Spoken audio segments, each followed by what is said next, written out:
So I pulled the cylinder and the head off of the 01 Scrambler 50.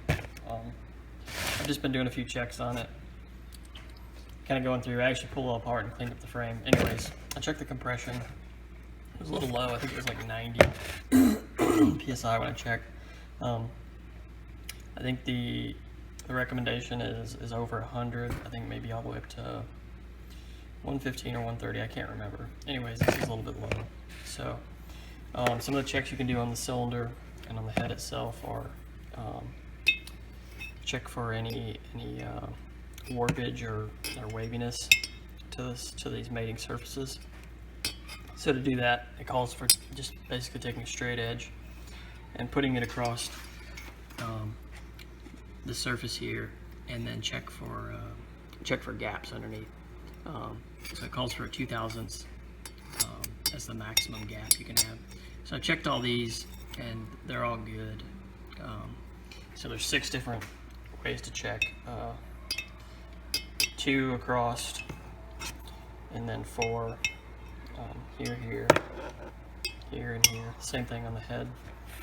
So I've checked both of them, and they're under the 2/1000 limit. If you take this, obviously this isn't a measured way to check it, but if you put it across there and with both hands and look into the light, see if you can see any light coming between the surface here and your straight edge. That's a good check too. So I think the low compression is probably coming from the rings. I went ahead and ordered. I ordered the whole kit. So it comes with all the gaskets, and even comes new piston, new cylinder. I just ordered the whole thing because I didn't know what exactly was wrong. Then I came out and checked, and like I say, I think it's probably just the rings. So I pulled the piston out of the four-wheeler. There's a actually put the pin back in so you can see it. So here's the pin, and then each side there's these little retainer.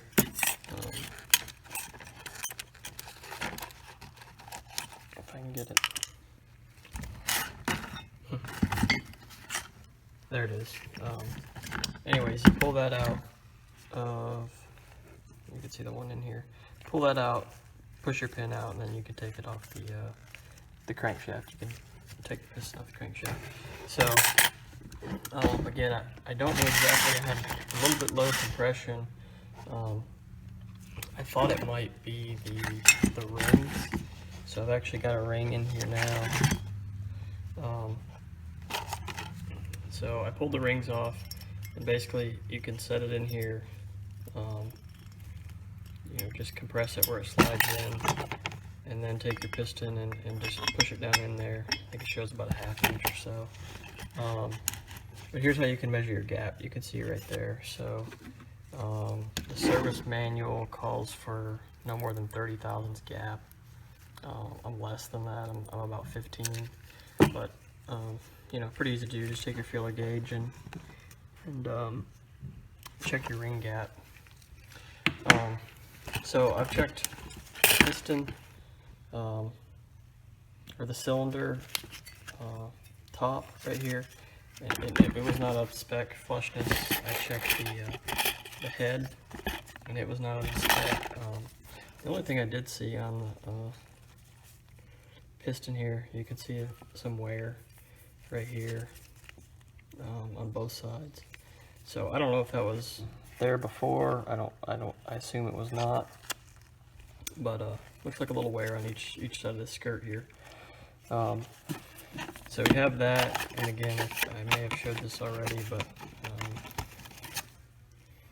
there's the head gasket. I couldn't see anywhere where anything was leaking from there, and the gasket here, which tore when I took it off. So I have to replace it anyways, but I couldn't see anywhere where there was any leaks. So I don't exactly know what was causing the low compression. I did, however, get a new, basically a whole kit. Comes with the cylinder,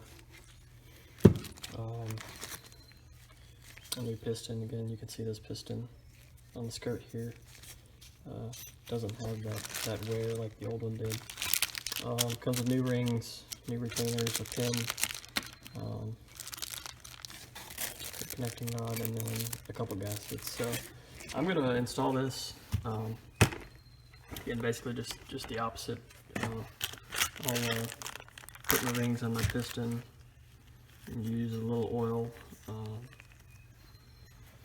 And then I don't know if you can see, yeah, there it is. There's an arrow on the piston itself, and that goes, so the arrow's up here.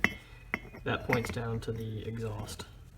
So I'm gonna go ahead and put this back in and then do another compression test and see if the compression comes up again. I don't exactly know what it was, but there's a way to check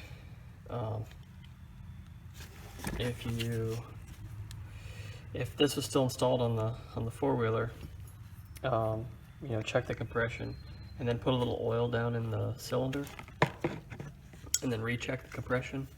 So I believe what the oil will do is get around the rings here, and you should have better compression if it's a problem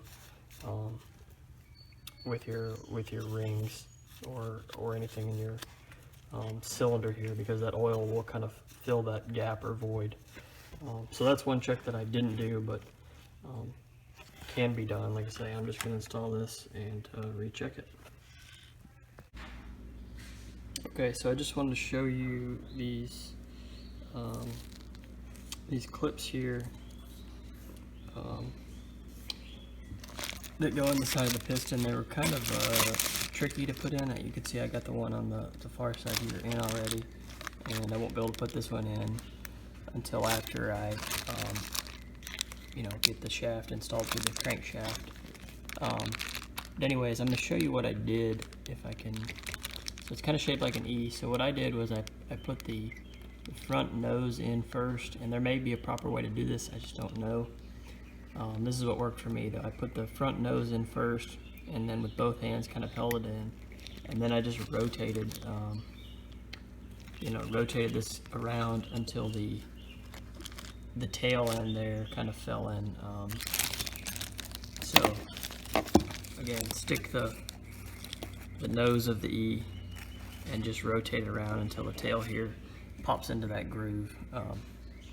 And be careful, I had one of these, so this is the old one and this is the new one. You can see they're kind of, the old one's kind of compressed a little bit, but when I was putting in the other side over here, I had it fly away and take off on me, and I had to go hunt it down. Luckily I have extra if I needed it, but that's what I did. I thought I'd share that. It's kind of tricky to get in there, but it'll go. Okay, so I got my new cylinder and head gasket put on. I don't have the nuts tightened down yet. I think it's 14 foot-pounds is what it calls for in the manual.